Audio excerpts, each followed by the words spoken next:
In the heart of Siberia, winter is not a season. It is a force that decides who survives and who disappears. Temperatures fall below minus 60 degrees Fahrenheit, where modern equipment freezes, engines fail, and mistakes become fatal within minutes.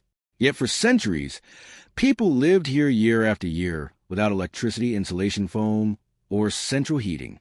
They didn't fight the cold. They learned how to guide it. Every shelter, tool, and habit was designed to cooperate with ice, wind, and frozen ground. These techniques were never written in books or taught in schools. They were learned through observation, failure, and survival. Outsiders call these methods primitive, outdated, even dangerous. But modern engineers are now rediscovering their hidden genius. These are the secrets of Siberian survival. Ancient techniques finally unveiled. In Siberia, survival never depended on conquering the cold, because that battle was impossible to win. Instead, people learned early that the cold was a constant presence, like gravity or darkness, something that had to be respected and integrated into daily life.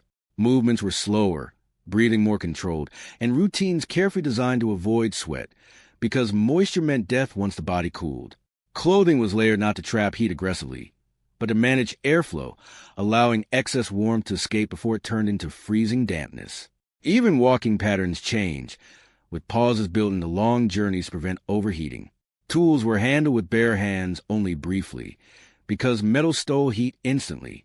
This lifestyle looked harsh, but it created stability.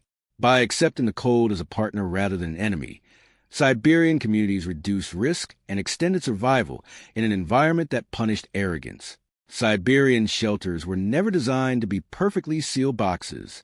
Builders understood that frozen ground expands and contracts with immense force, capable of destroying rigid structures in a single winter. To counter this, shelters were raised slightly above the earth or placed on flexible foundations that could move without cracking. Small air gaps were intentionally left beneath floors, allowing trapped moisture to escape instead of freezing in place. Snow was allowed to accumulate around walls, forming a natural insulating blanket that reduced sudden temperature shifts. Inside, walls were thick but forgiving, absorbing movement rather than resisting it. These shelters subtly shifted throughout the season, adjusting to the land instead of fighting it. What modern eyes might see as poor construction was actually advanced environmental engineering, refined over centuries of observation. Fire in Siberia was treated with extreme caution, not worship. Continuous heating created dangerous cycles of melting and refreezing, weakening structures and soaking clothing and bedding with moisture. Instead, fires were used in short, controlled bursts. A shelter would be warmed, food prepared, bodies heated, and then the fire allowed to die down. Temperatures were kept low, but stable. Sleeping areas were positioned away from direct heat, reducing condensation from breath. This method conserved fuel and protected long-term health. Comfort was sacrificed for safety. By avoiding excessive heat, Siberians prevented the invisible dangers that killed newcomers: wet clothing, icy walls, and sudden hypothermia once the fire went out. Food storage in Siberia relied on precision, not brute freezing. Meat and fish were never simply left exposed to extreme cold, because full freezing destroyed texture and nutrients. Instead, food was stored in shaded, ventilated spaces where temperatures remained consistently cold but not fluctuating. Elevated racks, underground caches, and wind-protected areas allowed slow, controlled freezing that preserved edibility for months. Food was rotated, inspected, and handled carefully to avoid thawing cycles. This method ensured that when food was prepared, it retained strength rather than turning to mush. What modern freezers do mechanically, Siberians achieved through environmental mastery and patience. Siberian clothing was never tight or decorative. Every garment served a function tied directly to survival. Fur was worn with hair facing inward to trap warm air while allowing moisture to escape. Outer layers blocked wind but remained breathable. Boots were oversized to allow air circulation around the feet, preventing frostbite. Clothing systems could be adjusted quickly as conditions changed. When traveling, layers were removed before sweat formed and replaced during rest.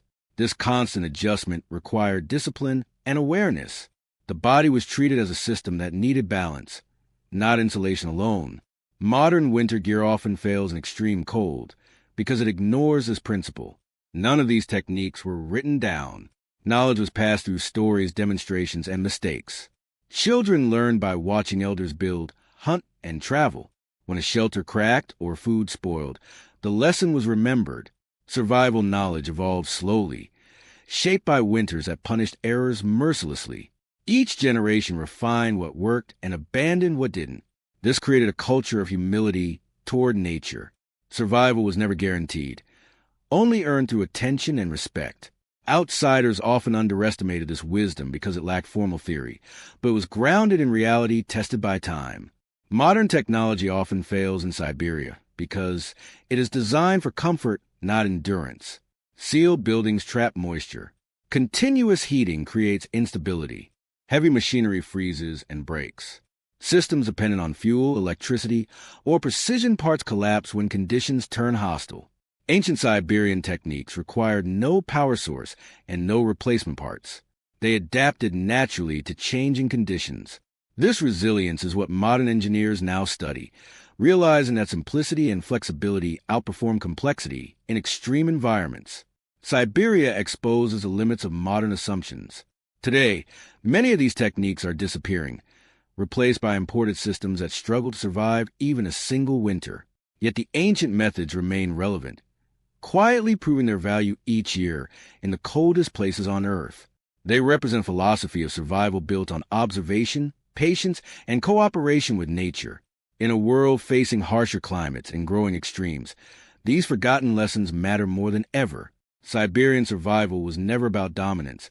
It was about balance, and that balance kept people alive where the cold showed no mercy. As the Siberian night stretches endlessly, the cold seems absolute, a world frozen in silence and frost. Yet the ancient shelters remain standing, untouched by the brutal forces that shatter modern buildings. Snow drifts settle around raised floors. Air gaps and stone channels quietly channel frozen pressure back into the earth.